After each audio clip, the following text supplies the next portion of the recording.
এখন এই মাসিহুদ দাজ্জাল এবং এর অনুসারীদের জন্য সবচেয়ে বড় বাধা হচ্ছে এই মুসলিম উম্মার তরুণ প্রজন্ম। কারণ তরুণ প্রজন্ম চাইলে, তরুণ প্রজন্ম যদি একবার গর্জে ওঠে মুসলিমদের, ইনশাআল্লাহ তাআলা তারা সকল বাতিলের ভিত্তি গুঁড়িয়ে দিতে পারে ইনশাআল্লাহ। তরুণ প্রজন্মের মধ্যেই ছিল খালিদ বিন ওয়ালিদ, তারিক বিন জিয়াদ, এই মানুষগুলা, ওমর ইবনুল খাত্তাব, আলী ইবনে আবি তালেব, যায়েদ ইবনে হারেসা, আসাদুল্লাহ, সাদ ইবনে আবি ওয়াক্কাস। এই যে সাহাবা ইকরামদের নাম আপনারা জানেন, তরুণ সাহাবী ছিলেন যখন তারা ইসলামের পক্ষে দাঁড়িয়েছিলেন। একাই ওমর সে সারা মক্কাকে পরিবর্তন করে ফেললো। এক হামজার সামনেই 20-30টা মানুষ দাঁড়াতে সাহস পাইত না। একজন তারিক বিন জিয়াদ, তিনি স্পেন জয় করে ফেললেন মাত্র অল্প কিছু সৈন্য নিয়ে। মোহাম্মদ বিন কাসিম আমাদের এই ভারতীয় উপমহাদেশ জয় করলেন। এখন আপনি মুসলিম হয়ে এখানে বসে আছেন। এই তরুণ প্রজন্মই পারে এই বাতিলের শিকড় উপড়ে ফেলতে। এই জন্য মাসিহুদ দাজ্জাল এবং তার অনুসারীরা খুব ভালো করে জানে যে মুসলিম তরুণ প্রজন্মকে যদি আমরা আটকাতে না পারি তাহলে আমাদের ভবিষ্যৎ খারাপ আছে। এই জন্য সারা বিশ্বে দেখবেন তরুণদেরকে ধ্বংস করার সমস্ত ষড়যন্ত্র চক্রান্ত চলছে। কিভাবে? পয়েন্ট নাম্বার 1, প্রথমত ইহুদি এবং খ্রিস্টান এই সভ্যতা আপনার সাথে যা করেছে তা হচ্ছে আপনাকে আপনার জীবনের উদ্দেশ্য থেকে তারা সরিয়ে দিয়েছে। এটা 1 নাম্বার কাজ তারা করেছে।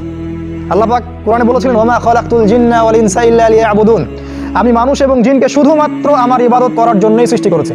তারা আপনাকে এই উদ্দেশ্য থেকে সরিয়ে দিয়েছে। এখনকার যুবক শ্রেণী আল্লাহর জন্য বাঁচে না, আল্লাহর জন্য মরে না। নো, এখনকার যুবক শ্রেণী টাকার জন্য বাঁচে, পদের জন্য বাঁচে, চাকরির জন্য বাঁচে, একটা মেয়ের জন্য বাঁচে। এখনকার যুবক শ্রেণী আল্লাহর জন্য বাঁচে না। ইল্লা মাশাআল্লাহ, অল্প কিছু ভাই আছে জানি, তাদের কথা আলাদা।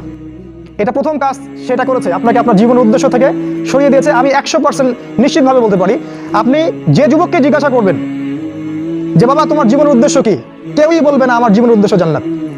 চ্যালেঞ্জ করলাম, আমি জিজ্ঞাসা করে দেখি, কোনো যুবক বলবে না আমার জীবনের উদ্দেশ্য জান্নাত, বলবে না। তার জীবনের উদ্দেশ্য চাকরি, অথবা একটা অ্যাফেয়ার, অথবা পলিটিক্যাল পাওয়ার, অথবা স্ট্যাটাস, অথবা জমি বাড়ি, অথবা গাড়ি। কারণ সমাজ এবং পরিবার তাকে এটাই শিক্ষা দিয়েছে, নিজের পায়ে দাঁড়াতে হবে বাবা তোমাকে। তো প্রথম যে কাজটা তারা করেছে সেটা হলো তারা আপনাকে আপনার জীবনের উদ্দেশ্য থেকে সরিয়ে দিয়েছে। 2 নাম্বার কাজ তারা যেটা করেছে সেটা হলো যে আপনার শারীরিক শক্তিটাকে তারা নষ্ট করেছে। প্রথমত, যদি আবারও মুক্তিযুদ্ধ হয় তোমরা কিছুই করতে পারবে না দেশের জন্য। ওটা পেঁচার পরে লাভ নাই যে সোনার প্রজন্ম তৈরি করতেছে, এগুলো বোগাস কথাবার্তা। তোমাদের শারীরিক শক্তি ওরা নষ্ট করে দিয়েছে। এটা একটা তোমাদের রুটিনটা ওরা চেঞ্জ করেছে। এটা এমনি হয়নি, এটা ওদের চক্রান্ত ছিল যাতে করে মুসলিম উম্মার তরুণ প্রজন্মকে তারা ধ্বংস করতে পারে। মুসলিম উম্মার তরুণ প্রজন্ম সেই জাজবা রাখে না। 1 নাম্বার তোমাদের জীবন উদ্দেশ্য থেকে সরিয়েছে, 2 নাম্বার তোমাদের খাবারের অভ্যাস চেঞ্জ করেছে, 3 নাম্বার তোমাদের এই শারীরিক সক্ষমতা নষ্ট করেছে, 4 নাম্বার তোমাদের শিক্ষা ব্যবস্থাকে সে ধ্বংস করেছে। কথাটা ভালো করে শোনো, তোমাদের শিক্ষা ব্যবস্থাকে তারা ধ্বংস করেছে। কিভাবে? তুমি 25 বছর এই সেকুলার লাইনে পড়াশোনা করবা, 25টা সূরা তুমি শিখতে পারবা না, ইম্পসিবল। তুমি 25 বছর এদিকে পড়াশোনা করেছো কিন্তু 25টা হাদিস তোমার জানা নাই, 25 জন সাহাবীর নাম তুমি বলতে পারবে না। তুমি রাসূলুল্লাহ সাল্লাল্লাহু আলাইহি ওয়াসাল্লামের জীবনী কখনো পড়ে দেখো নাই, ছুঁয়েও দেখো নাই। তার স্ত্রীদের নাম তোমার জানা নাই।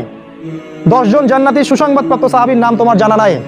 কিন্তু তুমি এদিকে science, arts, commerce, physics, chemistry, biology, হাবি জাবি সব পড়ে শেষ করেছো, ইসলামের বেসিক নলেজ তুমি অর্জন করো নাই। এটা ওদের চক্রান্ত ছিল, শিক্ষা ব্যবস্থা দিয়ে তোমাদেরকে ইসলাম থেকে সরিয়ে দেয়া, এবং তারা সেখানে 100% সফল। 4 নাম্বার কাজ তারা করেছে, এডুকেশন সিস্টেমকে দিয়ে তোমাদের ভিতরটাকে ধ্বংস করে দিয়েছে। 5 নাম্বার তারা তোমাদেরকে দুনিয়ার মোহে ব্যস্ত রেখেছে। 5 নাম্বার দুনিয়াটাকে এত সুশোভিত করে তোমাদের সামনে তুলে ধরেছে, মনে হচ্ছে এই দুনিয়াই সবকিছু। আর এই দুনিয়া পূজারী কোনো যুবক ছেলেকে দিয়ে আপনি আল্লাহর পথে কোনো খেদমত আশা করতে পারেন না, কারণ ওর পুরো চিন্তাটা দুনিয়া কেন্দ্রিক। সকালবেলা ঘুম থেকে উঠেও চিন্তা করে দুনিয়া দুনিয়া আর দুনিয়া, রাতে ঘুমানো পর্যন্ত। আল্লাহকুমুত তাকাসুর, আল্লাহ পাক বলেছেন, হাত্তা যুরতুমুল মাকাবির, যতক্ষণ না তোমরা কবরে পৌঁছাচ্ছ ততক্ষণ এই প্রাচুর্যের প্রতিযোগিতায় লিপ্ত আছো। দুনিয়ার সুশোভিত, এই যে দেখবে দুনিয়ার যত মোহ, এটা তোমার সামনে সহজলভ্য করা হয়েছে। মানে নারী, এই যে অনলাইন, এই যে ইন্টারনেট, পর্নোগ্রাফি, ব্লু ফিল্ম, হারাম অ্যাফেয়ার্স, এই যে বয়ফ্রেন্ড গার্লফ্রেন্ড, এগুলোকে আপনার সামনে এত সহজলভ্য করে দিয়েছে যে একটা যুবক ছেলে চাইলেই জেনা করতে পারে। তুমি যদি চাও এখনই জেনা করতে পারবে, কেউ তোমাকে বাধা দিবে না। তোমার সামনে জেনাকে এত সহজ করা হয়েছে, তুমি চাইলে এখনই মদ খেতে পারবে, কেউ তোমাকে বাধা দিবে না। আর মদের তো লাইসেন্স দেওয়া আছে আমাদের দেশে, পতিতালয় এগুলো লাইসেন্সও দেওয়া আছে, কেউ তোমাকে বাধা দিবে না। এটা এত সহজ কেন করে দেওয়া হলো? অথচ মদ যদি উমর রাদিয়াল্লাহু আনহুর সময় কেউ পান করতো তাকে 80টা বেত্রাঘাত করা হতো।